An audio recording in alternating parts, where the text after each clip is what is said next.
So guys ಇದರಿಂದ ಪ್ರತಿಯೊಬ್ಬರು ಹೆಣ್ಮಕ್ಳು ಕೂಡ ಧೈರ್ಯ ತಗೋಬೇಕು. ಯಾಕಂದ್ರೆ ಯಾವ್ದೇ ಒಂದು ಹುಡುಗ ಬಂದ್ಬಿಟ್ಟು ನಮ್ಮನ್ನ ಬಲಾತ್ಕಾರ ಮಾಡಕ್ ಬರ್ತಿದ್ದೇನೆ, ನಮ್ಮನ್ನ ಬಂದ್ಬಿಟ್ಟು ಹಿಂಬಾಲಿಸಿದೆ ಅಂದ್ಬಿಟ್ಟು ಎದುರ್ಕೋತಾರಲ್ಲ, ಯಾರು ಫಸ್ಟ್ ಎದುರ್ಕೋತಾರೋ, ಯಾವ ಒಂದು ಹುಡುಗಿ ಎದುರ್ಕೋತಾರೋ ಆ ಹುಡುಗಿ ಬಂದ್ಬಿಟ್ಟು ವೀಕ್ನೆಸ್ ನ ಹುಡುಗ ಅರ್ಥ ಮಾಡ್ಕೊಂಡು ಇನ್ನೂ ಎದುರಿಸಕ್ ಸ್ಟಾರ್ಟ್ ಮಾಡ್ತಾನೆ. ಅದೇ ಹುಡುಗಿ ಧೈರ್ಯವಾಗಿ ಎದುರಿಸಿದ್ರೆ ಬಂದ್ಬಿಟ್ಟು ಯಾವ ನನ್ನ ಮಗ ಕೂಡ ಏನು ಮಾಡಕ್ಕಾಗಲ್ಲ. ಸೊ ಗಾಯ್ಸ್ ಈ ಒಂದು ವಿಡಿಯೋ ನಿಮ್ಗೆ ಇಷ್ಟ ಆಗಿದೆ ಅಂತ ತಿಳ್ಕೊತೀನಿ. ಆ ಹುಡುಗಿ ಆ ಒಂದು 24 ವರ್ಷದ ಟೀಚರ್ ಬಂದ್ಬಿಟ್ಟು ಏನ್ ಮಾಡಿದ್ರು ಅದೇ ತರ ಪ್ರತಿಯೊಬ್ಬ ಹೆಣ್ಮಕ್ಳು ಕೂಡ ಮಾಡ್ಬೇಕು ಅಂತ ನಾನು ಈ ಮೂಲಕ ಕೇಳ್ಕೊಳ್ತಿದ್ದೀನಿ. ಸೊ ಯಾವುದೇ ಒಂದು ಹುಡುಗಿ ಕೂಡ ಅಷ್ಟೇ ಎದುರ್ಕೊಳ್ಳದೆ ಬಂದ್ಬಿಟ್ಟು ಧೈರ್ಯ ಫೇಸ್ ಮಾಡಿ. ನೀವು ಅಯ್ಯೋ ಅಮ್ಮ ಕಾಪಾಡಿ ಅಂತ ಕಿರ್ಚಿದ್ರೆ ಯಾರು ಬರಕ್ಕಿಲ್ಲ, ಬಿಕಾಸ್ ಆ ದೇವರೇ ಕೂಡ ಬರಕ್ಕಿಲ್ಲ.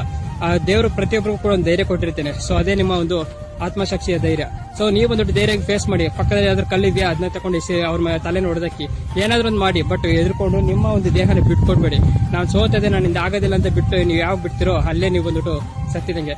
ಸೊ ನೀವು ಧೈರ್ಯವಾಗಿ ಫೇಸ್ ಮಾಡಿ, ಧೈರ್ಯವಾಗಿ ಬಂದ್ಬಿಟ್ಟು ನೀವು ಕೂಡ ಯುದ್ಧ ಮಾಡಿ. ಸೊ ಈ ವಿಡಿಯೋ ಎಲ್ರಿಗೂ ಇಷ್ಟ ಆಗಿದೆ ಅನ್ಕೊಳ್ತೀನಿ. ಸೊ